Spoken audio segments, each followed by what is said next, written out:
Hey guys, James and 9532 here. Um, so we're doing something a little bit different today. 98462. Now you might be saying, but Eddie, you just showed off 98462 a while ago. Why did you redo him? Well, because as I read through the comments of that video, asking questions and all that, and I was looking at the model and I realized, wow, quality of my models has really gone up. And the Southern on the tender and number 14 on the cab didn't really make any sense with the character. So, I decided to redo him and reuse the old model for something else. At the moment, here's his old chassis. Another thing I didn't like about this model is that he, at the time, was only a 440, no bigger than Edward. So it wouldn't have made sense to be considering him a big engine, because he wasn't at all bigger than Edward here. Now, you might be thinking, well, if you're concerned about technically bigger and smaller engines, you made him a tank engine. That's downgrading him. But no, he has a whole backstory and everything, which I'll get into as soon as I show off the model, I suppose. So, the model here is, he used to be like this weird E2 pannier mixture. I did way back when I was little Eddie, but I redid it and, well, I didn't redo it, I just kind of destroyed it to make 98462. But basically, the chassis here, and then the foot plate, I think, are the only original parts from the engine. I made the curved foot plate here, just because I think that helps emphasize largeness. I don't know. I really don't know. But, I decided to give him the one wheel arch, because I like that design. I really like the one wheel arches, because it looks sort of streamlined, you could say. Yeah. He does have pony trucks, one at the front, one at the back. So this makes him a 262. So he is bigger than Edward. Theoretically, I suppose.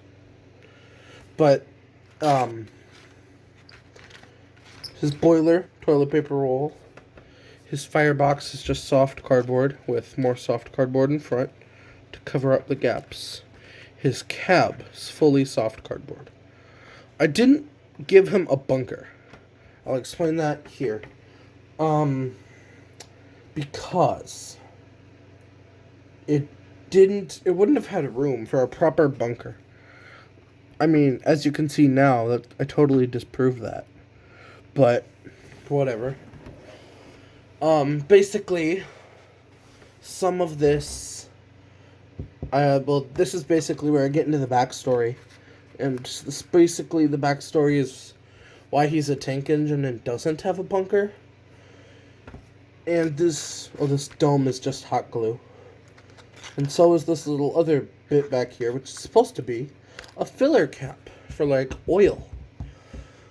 I'm thinking at one point this engine was a simple, he was a he was a tender engine, sorry.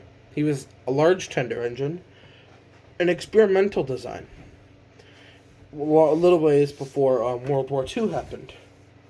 But then World War II happened, and they decided, well, let's use him during the war. So he was bringing, like, trains to the front lines, and he got severely damaged by a bomb. He wasn't totally destroyed. He was enough to be salvaged, and so he was. But his tender was just no. And they figured, well, instead of building him a new tender, because this engine had a big cab at one point, back when he was a tender engine, instead of building him a new tender or loaning a scrap tender to this engine, we'll just build him a bunker. And at the time, I imagine the workshop was experimenting with oil burning engines. So they thought, hey, well, we have this engine who needs to be fixed, I suppose. You know, we have this other engine. So they, instead of just closing off the tab and giving him a bunker, they closed off the cab entirely and gave him a tank. So his tank is back here. I know there's a cab window back here, but I figured, okay, well, I need cab windows. I wanted to put like a tube going down, but you couldn't really tell it was a tube. So I just filled it in with the rest of the black. But anyway, basically all the oil is stored just below the cab window. And it goes through this filler cap to what I think is a hose on the side here, to the tank. I know I'm saying I think a lot with his design, and that's because I didn't really have a basis for this guy. He's just sort of like a freelance, which is fine. Yeah. So now he's an oil burning engine. I'd say one of the early successful oil burning engines.